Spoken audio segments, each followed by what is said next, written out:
I'm going to talk today about one aspect of the research that I've been doing, and to some extent try to do a little bit of flipping on its ear a lot of the research and the discourse that we've all heard so much of over the time period, as well as hopefully providing a lot to be hopeful about in the conversation. So we know a lot about the health disparities for gay and bisexual men and for gay and bisexual youth.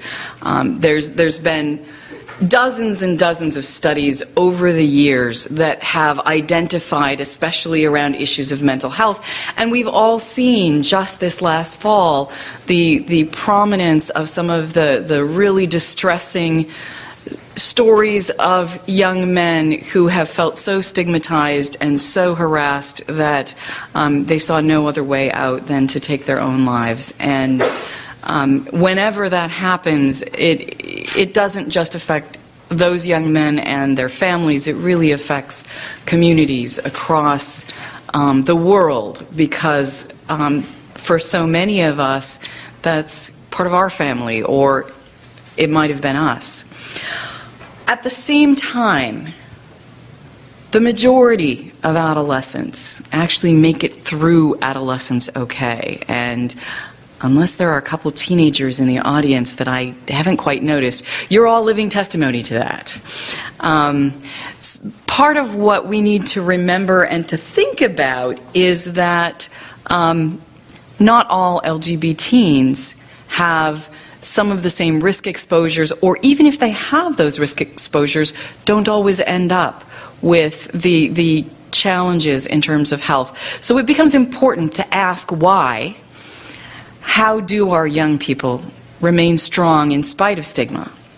And what does that tell us for ways that we can help other young men who are struggling to find the resilience within the community and within themselves to be able to survive?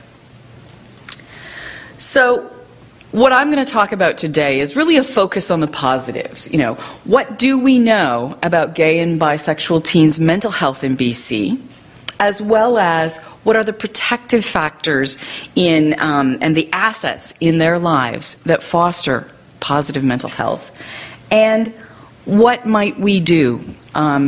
What might help actually those who are struggling with stigma, with trauma, to heal and to develop that resilience. Brief talk about the sources of info. As usual, because of my role, I will be talking about the BC Adolescent Health Survey as one of the primary sources of data in BC that can really shed light on what's going on here in the province for gay and bisexual teens. But I'm also going to draw on studies from other places and from other researchers, because there's been an increasing number of studies that have actually started looking at resilience and looking at protective factors and looking at those wider influences in the community that can change the trajectory in positive ways for young men. So I will sort of include that information as we go as well. But first, one of the things we can celebrate is that we are unique in Canada as being a place that has more than a decade of data that's population-based, that talks, or that actually asks adolescents about their health, their lives, their experiences, their exposures to risk, as well as the protective factors in their lives, and includes measures of sexual orientation. Back in 1992, in the very first survey, there were multiple measures included that asked both about attractions and identity, asked about sexual behavior, and since then we've continued to have those questions. This makes us unique. A growing number of provinces have actually taken up this and are including some of these measures. I think it's because they've discovered that, gosh, you know, BC's done this and they haven't sort of slidden off into the ocean or, you know, plunged into the fiery abyss. In fact, they don't seem to have gone to hell in a handbasket, too much anyway, so we're okay. So the Atlantic provinces have actually taken up in some of their population surveys questions of sexual orientation using the same measures that we do. But nobody in Canada has it going back into the early 90s. So this is a resource that provides us with some unique opportunities here to look at changes over time in populations as well. Now, for the purposes of today, I really want to focus on results and research that we've done in the last 3 of the rounds of the BC Adolescent Health Survey from 1998, 2003, and 2008, sort of the decade of research in that respect. Now, when we talk about mental health, one of the challenges that we face is that our healthcare system, our policy environment, our governments tend to be pretty problem-focused. You know? If it works, don't fix it. If we don't see a problem, we don't do anything about it. And so what that usually means is that we also have to think about, or you know, a lot of times getting funding means that we have sort of the alert, there's a problem. And that's the only way that we actually can draw people's attention. Needless to say, when you have health monitoring kinds of surveys and you bring together groups of people to actually decide what are the key things that we should be asking about, problems hit the top of the list. And so we have a variety of measures of risk and mental health problems on our adolescent health surveys because that's what people are really concerned about and want to know. But things that related to positive mental health or healthy youth development are less common in our monitoring surveys, in our administratively collected government data, and even in our BC Adolescent Health Survey.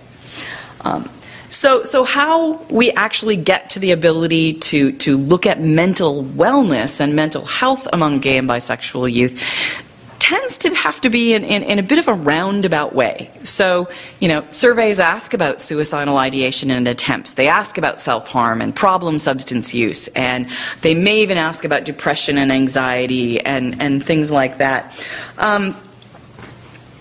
So to some extent, we're limited in saying, okay, let's look at those things and then maybe flip them on their head. Can we see the people who aren't experiencing suicidal thoughts and who aren't sad or hopeless or experiencing anxiety? This is, of course, a less than fabulous way to do it, but sometimes that's the only way we can look. There are also positive mental health questions, some of which are beginning to be added. So in 2008, in the BC Adolescent Health Survey, we added a measure of self-esteem for the first time. We include measures of asking kids, what are you good at? And that's kind of an open-ended question. We ask about positive behaviors, but not so much mental health sort of states. We haven't got a measure of happiness yet on the survey. So this is sort of some of the issues that are a challenge because, of course, every time you add a question, you've got to take something off, and people are really still concerned that we make sure we measure the disparities. So my presentation in terms of talking about mental wellness and mental health outcomes is going to be a little bit of flipping on its side and a little bit of limited data. However, we also have a lot of protective factors and other indirect measures of resilience in the survey, and I will talk about those and look at how those intersect with exposure to stigma and how those intersect to reduce some of the negative mental health outcomes. So that'll be part of what I'm talking about today as well. But first, let's start with flipping those negatives. Although LGB or gay and bisexual teens are more likely to report self-harm, cutting, self-mutilation or self-injury without intending to commit suicide than heterosexual teens. We still have to remember more than half of them aren't doing this. So, 56% of gay youth have not self-harmed, 57% of bi youth. Same with suicidal thoughts. The majority, 2 out of 3, or 66% of our gay and bisexual teens did not think about suicide last year. Suicide attempts are even less common. 75% of our teens have not attempted suicide. This is good news. It's not great that the other rates are so high, but we do have to remember, although they're higher than with heterosexual teens, the majority of our teens are still not attempting suicide. They're not thinking about suicide. They're not harming themselves. And that's good news. What about stress? Although we've definitely seen increases in stress sort of overall among adolescents of all orientations in 2008 compared to previous years, we still find that, and this is one of the areas where gay and bi men, young men, are more than half of them reporting that they're experiencing quite a lot of stress, or almost more than they can take. That's also true for heterosexual teens, though. Just about half of them are reporting that they experience quite a bit of stress, or almost more than they can take. And it does mean that 49% at least, almost half, are reporting that they only feel a little bit of stress, or not at all. And this is, again, an important thing in terms of thinking about, we've got teens who, despite being exposed to a lot of negative environments, are feeling okay. Now, this is a funny slide, because it's like, okay, we asked about, are you bothered by nerves? Do you feel anxious?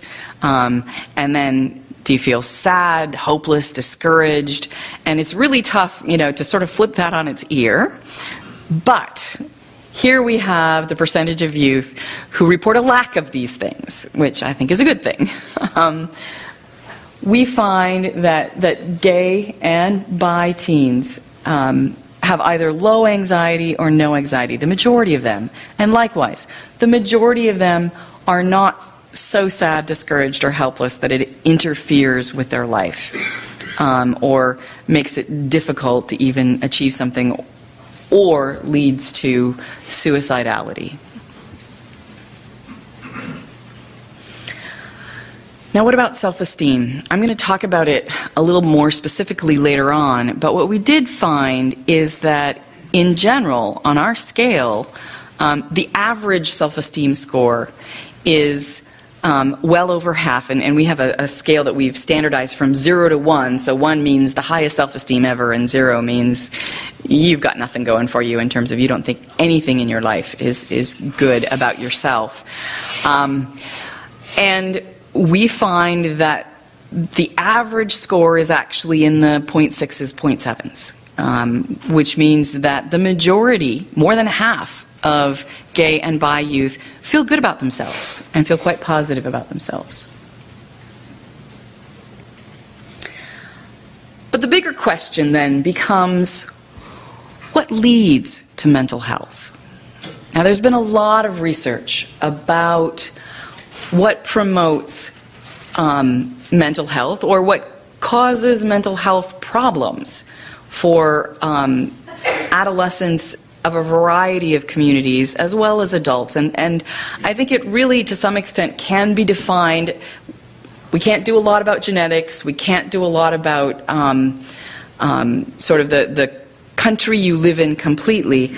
But to a great degree, our risk for, or our odds of positive mental health or negative mental health challenges has to do with a combination and a varying pattern of both risk exposures that can lead to further challenges and difficulties coping, as well as protective factors that can help buffer those risk exposures. So in our general society, when you ask, how do kids develop healthy from the beginning? It's not just an absence of risk, but also the presence of assets and protective factors in their lives. And this same sort of perspective in thinking about the variety of influences that lead young men to mental wellness or mental health problems or some combination or pattern along the way usually involves the connection between risk exposures and coping strategies and protective factors. So let's talk about what those protective factors are, and I know this is probably familiar to a lot of you, but thinking about protective factors, they're really the opportunities, the supportive relationships, and those internal characteristics, some of which are genetics, some of which are personality, some of which are just sort of honed as we've learned over the years, as we've coped with a variety of situations and environments in our lives that actually promote healthy development. They're also, for people who've experienced adverse events, the things that help foster resilience. So resilience is not just something that sort of is innate, you have it or you don't, or at least that's one way of conceptualizing it, but it's not a particularly useful way of conceptualizing it because that sort of leaves the majority of people out in the cold. It's like, oh, sorry, you don't have it, you're stuck. But rather, a lot of us have been conceptualizing resilience as a series of environmental opportunities as well as relationships and a process by which young people develop the capacity to cope with adversity and to bounce back from that. So protective factors for those who've experienced those adverse events that challenge healthy development help buffer that and help make it, despite experiencing that violence, that trauma, that stigma, you've got resources, strengths, and assets to help you cope. When I think about protective factors, I also think about what my colleague Ken Ginsberg calls the 7 C's of resilience. These are the capacities and the opportunities that young people need as they're growing up to develop into happy, healthy, fabulous adults. And so these things are things that we help or try to help build in the lives of gay and bisexual men, among others.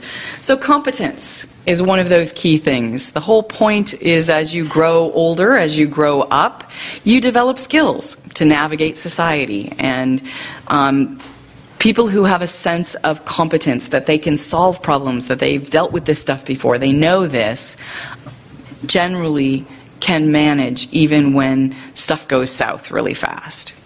Confidence, another piece that's part of having competence, but that confidence that you can do things, that you can solve these problems, that you can survive, that you can rise above issues. That's an important skill to give people. Connection, one of the most important attributes, assets, opportunities that everyone needs. That ability to have emotional and social connections with other humans. We start with that, we hope, with parents, but that attachment to other people, that connection that tells you you're valued and allows me to feel valued in return is an important part of everybody's life. And so fostering connections and connectedness is a big piece of resilience. Contribution. Kids need to matter. So do teens. They need to feel like what they do makes a difference in the world. And there's nothing more fostering beyond those connections, but also to have that sense of, I'm giving back, I'm contributing to my society needs me. My community benefits from my being on the planet. Character.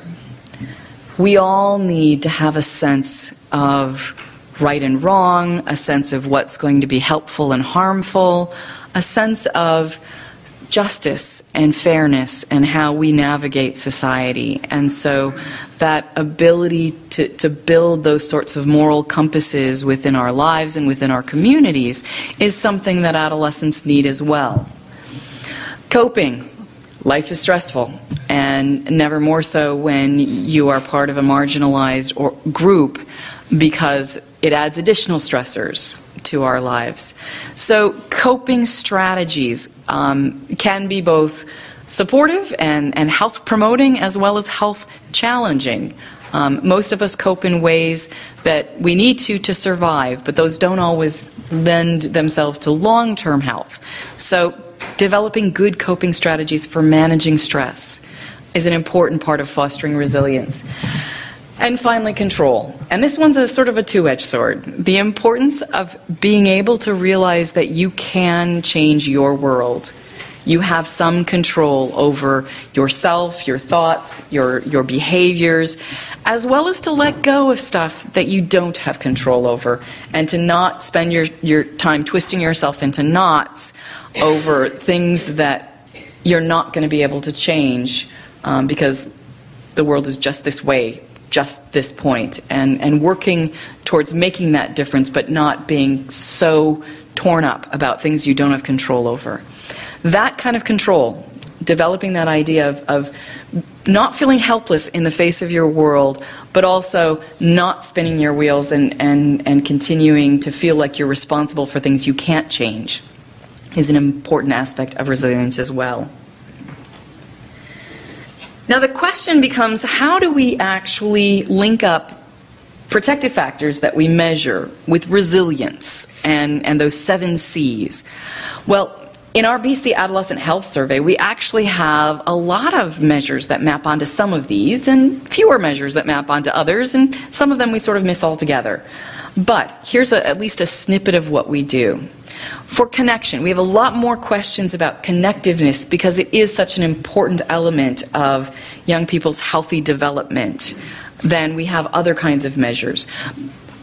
Feeling cared about by your family, by your parents, feeling that they understand you, that they care about you, that you have fun together are important aspects of family connectedness, and has been identified as a strong protective factor in the general population of adolescents. Likewise, kids are in school for a good portion of their day, and so it's really important that they have those connections to school. What we see is feeling that you're a part of your school, you're happy to be at school, that you like school, that teachers care about you and that you're respected there is an important part of protective factors. That's school connectedness, and we measure that. Feeling safe at school is another part of those assets in your environment. If you can't feel safe, you can't learn, and you have a lot of extra stress. Feeling cared about by other adults, not just school, not just family. Sometimes our environments, we don't necessarily get to choose which school we're in, and if you're in a really homophobic school, it's tough to feel like you belong there.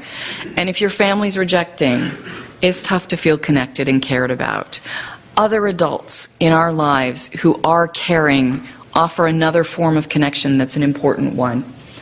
Having at least one adult in your family or outside your family that you can turn to if you have a problem, someone you feel like you can reach out to in crisis, is an important protective factor that we also measure in the survey. What about competence? We ask a question.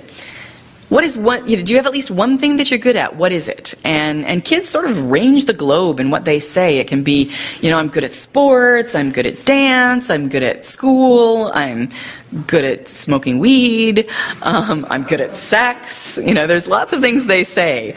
But to a great degree, it's really important and a great indicator, and an important indicator if people say, I can't think of anything I'm good at. I'm good at nothing at all. Organized sports are another thing that can help build competence, that sense of teamwork, that sense of building skills. And we ask questions about that. We also ask questions about other forms of creative skills that build a sense of competence. So being involved in dance, being involved in hobbies. In our other surveys, they ask about being involved in band or clubs that actually, like theater. We don't ask that in the BC Adolescent Health Survey, but we do ask about dance and we do ask about hobbies. We have one question each, if you will, or so, around contribution, confidence, and character. We have a question related to volunteering at school or in the community. It's like a variety of different kinds of volunteer experiences. We do ask questions about self-esteem, which is strongly linked to a sense of self-confidence. When it comes to that sort of character, we ask questions about your friends and whether or not they'd be upset if you got involved in a variety of risky behaviors, like getting drunk, getting arrested, taking a weapon to school, beating someone up, dropping out, those kinds of things. We also ask a question about involvement in clubs or youth groups as a way of sort of tapping those sort of pro-social opportunities for people. Coping. We ask some questions related to managing stress, not so many as we'd like. And clearly what constitutes coping is being able to understand the impacts of trauma you've experienced, sort of recognizing that, understanding how you're coping, and hopefully finding new ways to cope that are healthy, as well as making just general healthy choices in your life. Choosing, or to the extent that you're able to, because we tend to be constrained by the environments we're in, the extent to which you can actually make some choices for healthy things, whether that's diet, whether that's exercise, whether that's putting on a seatbelt when you get in a car, choosing to wear that bike helmet, the variety of things we can do within our environments and our lives to choose healthier things. Now, in the BC Adolescent Health Survey, we have just a few questions. One about exercise, sports involvement without a coach as well as with a coach. We also ask a question about spirituality and the extent to which you consider yourself a spiritual being. Because for some people, having that meaningful activity, engagement in having a sense that there's a purpose in the world is important. Now, this is not specifically religiosity. We're not asking, do you belong to a particular faith tradition? How often do you go to temple or church or anything like that? It's specifically an internal sense of your own spirituality that is the question we ask. Now, as we know, gay and bisexual teens experience much higher rates of harassment, exclusion, violence, and being targeted for discrimination, including sexual harassment, than their heterosexual peers. And this has been documented not just in BC, but across Canada in the National Homophobia Study, in Quebec, in a province-wide homophobia study of students in school. Across the United States, the UK, just about any part of the world, there's been documentation that gay and bi teens have higher rates of what I would call enacted stigma. Activities and actions of violence that target them and tell them they are not okay. To the extent that that actually is something that influences our lives, then one of the things we need to think about is how do we explain those mental health disparities as well as positive mental health in the lives of gay and bi teens. So one of the ways we can explain health disparities is to think about what we know in terms of the causes of positive mental health and the causes of mental health challenges, both those risk and protective factors. And it's important to think about what are the ones that we know for everybody, regardless of their orientation. Do gay and bi teens have more of those? Is it just that helps explain it? But we also need to think about what are the things that are unique, both unique risk factors and unique protective factors in the lives of gay and bisexual young men that also influence this, their mental health. So part of what we look at is trying to look at both of those in the process. Key risks. Enacted stigma, experiencing bullying, discrimination, violence. This is a strong predictor for adolescents of all orientations. If you've been bullied, if you've been targeted for violence, if you've been the recipient of persistent, low-level, constant sexual harassment, it has an impact on your stress levels, your mental health, your suicidal thoughts. So clearly, this is an important risk factor.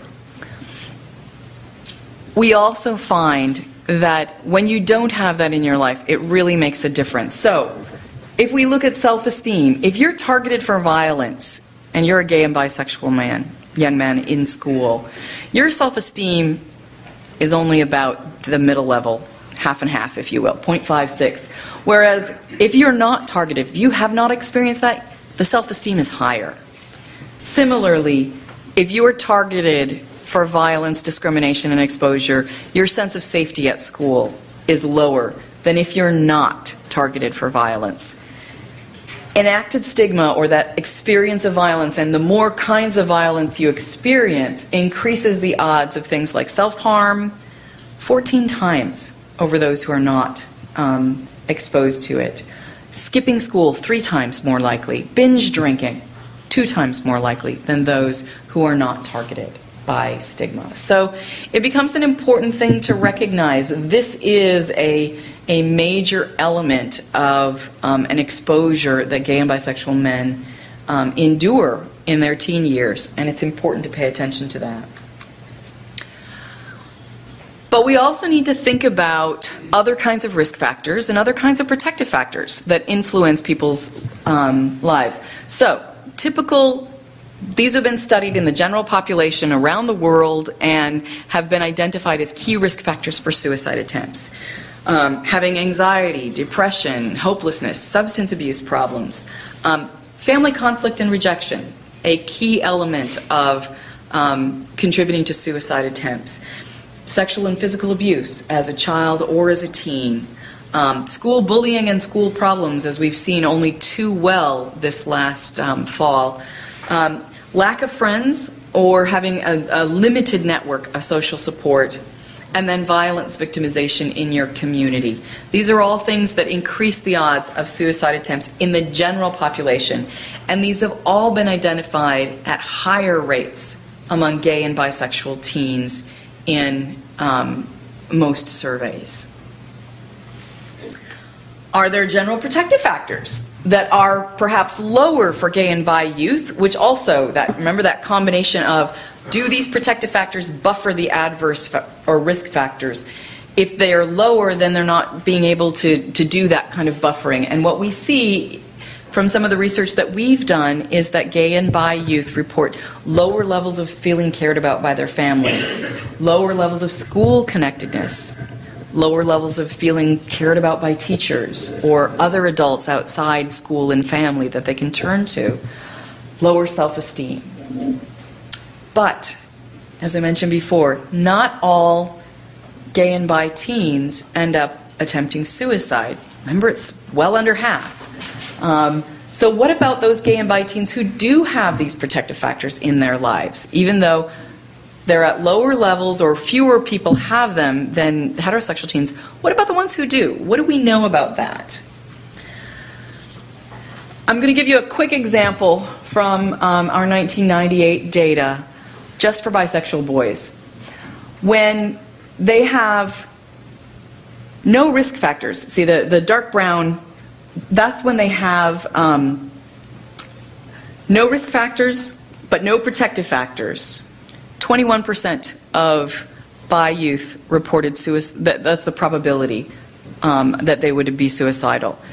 If they actually have a history of physical and sexual abuse and they currently have high emotional distress, two of the most common predictors of recent suicide attempt, 92% probability that they've attempted suicide in the past year. So clearly having those risk factors is a profound effect.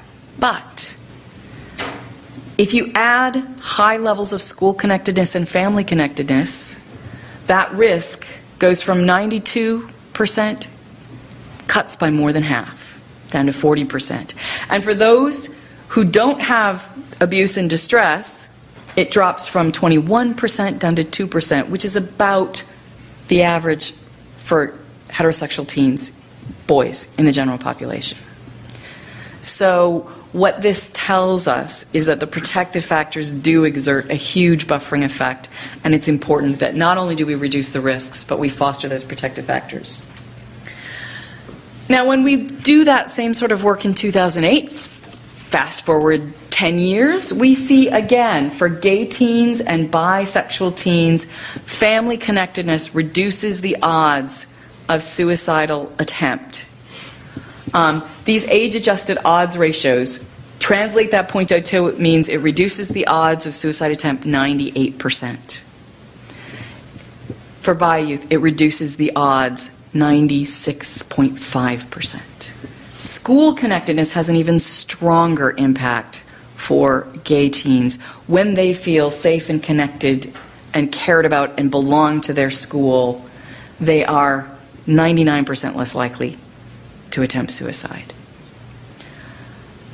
For gay teens, but not bi teens, if they have an adult inside or outside their family that they identify they can turn to for help if they have a problem, they're 65% less likely to attempt suicide. What about other mental health issues? We see again the same patterns. Teens who are involved in binge drinking, if they have strong family connectedness, they are far less likely to do that. They have strong school connectedness, they're even less likely to do that. Again, about 96.5% or 99%. If they have an adult, they can ask for help. What about self-injury? 2008 was the first time we asked that question on the BC Adolescent Health Survey.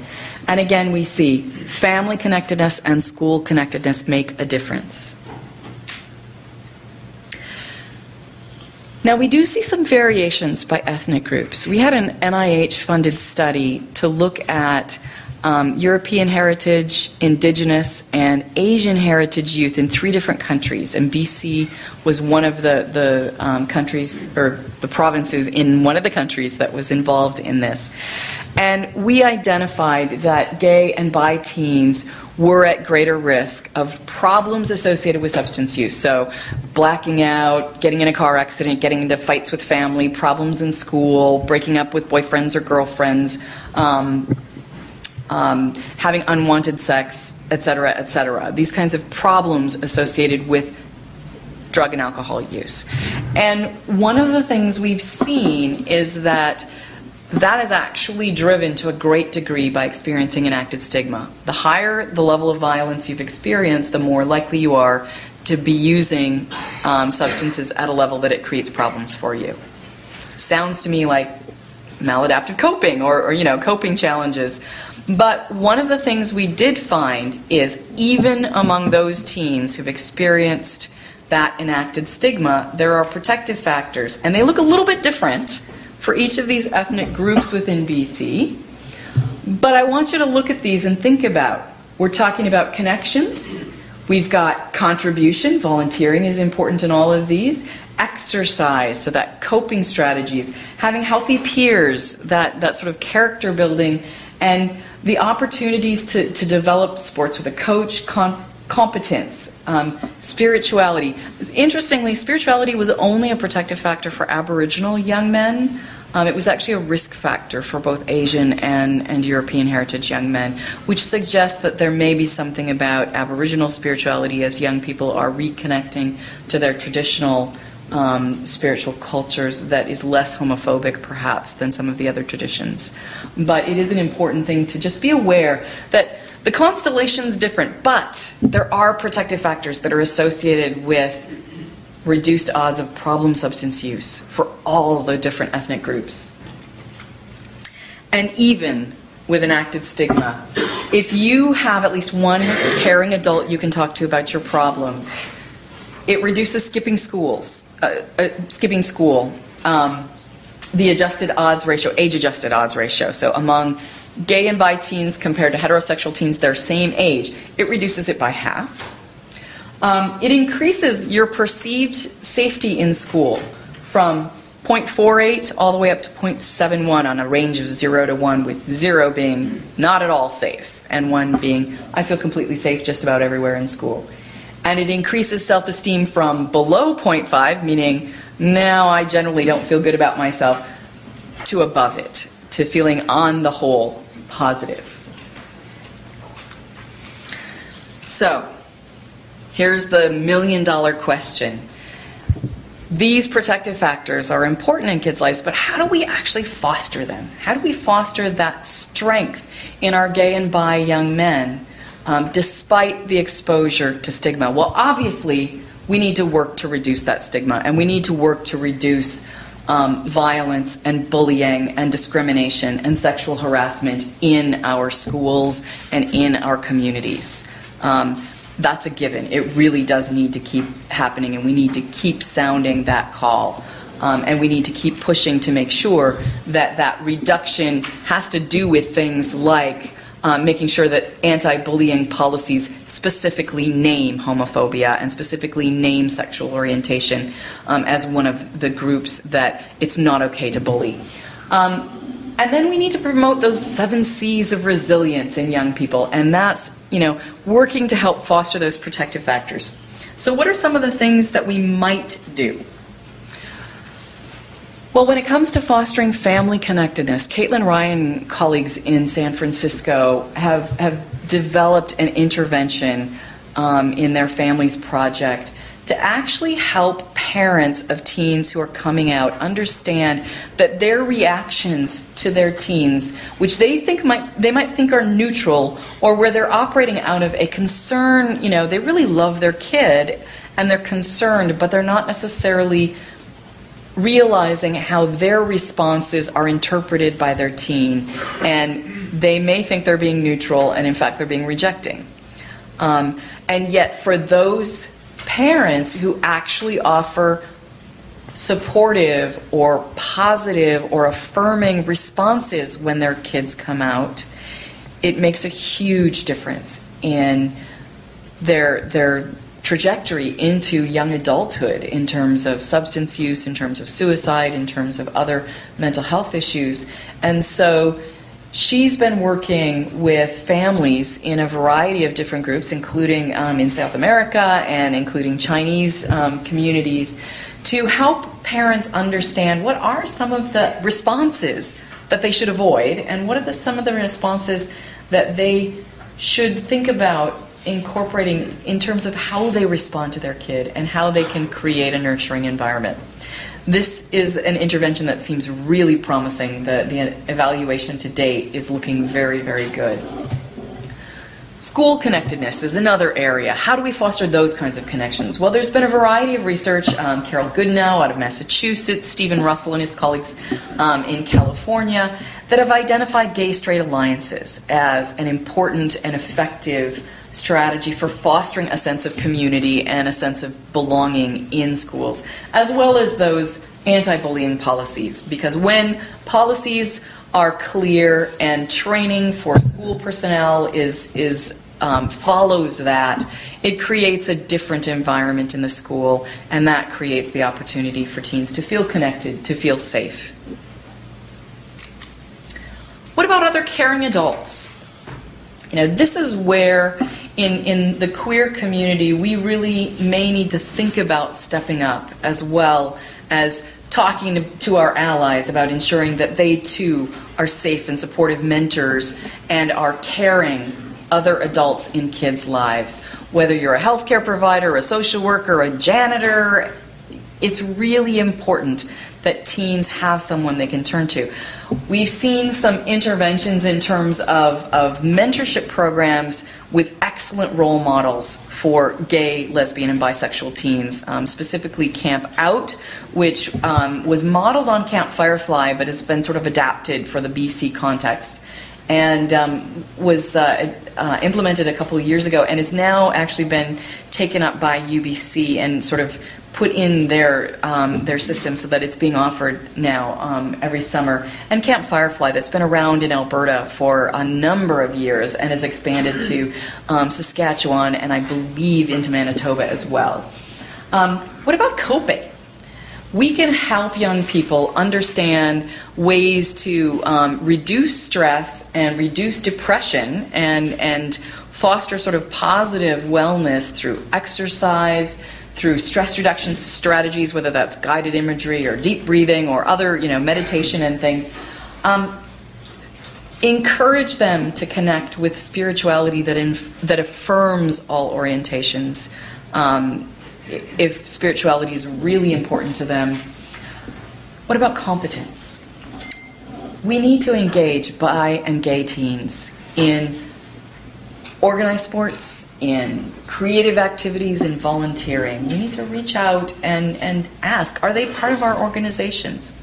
Can we make sure that we're inviting them in and giving them opportunities to contribute and be involved and to develop those kinds of skills, especially leadership skills as they go on, because those will develop the ability to solve problems and to cope. We need to engage young men in volunteer opportunities because they are needed and they're their own best experts about their lives. And so that ability to ensure that when we're working with young people are at the table and telling us how to do this and are part of what we're doing becomes important. We also need to be engaging young men, though, across the lifespan and working intergenerationally. So how do we involve young men in elder care in our gay communities? How do we connect across the generations so that we have young men recognizing that they do matter and that they are contributing an important element in the community? How do we give them a voice and decision-making power about their lives, about their organizations, and help them develop the skills to advocate with government and with organizations to change policies that will affect them? Of course, all of these different kinds of interventions that I've talked about will help gay and bi young men build both confidence and character, and round out those 7 C's of resilience. So, in closing, I would ask all of us, in trying to foster and to celebrate the young men in our midst who are strong despite stigma, and high schools are still pretty toxic places, how are we recognizing and celebrating those who have resilience and who are coping well? And what can we do to support those who are challenged and need more connectedness to foster their resilience as well? Thank you.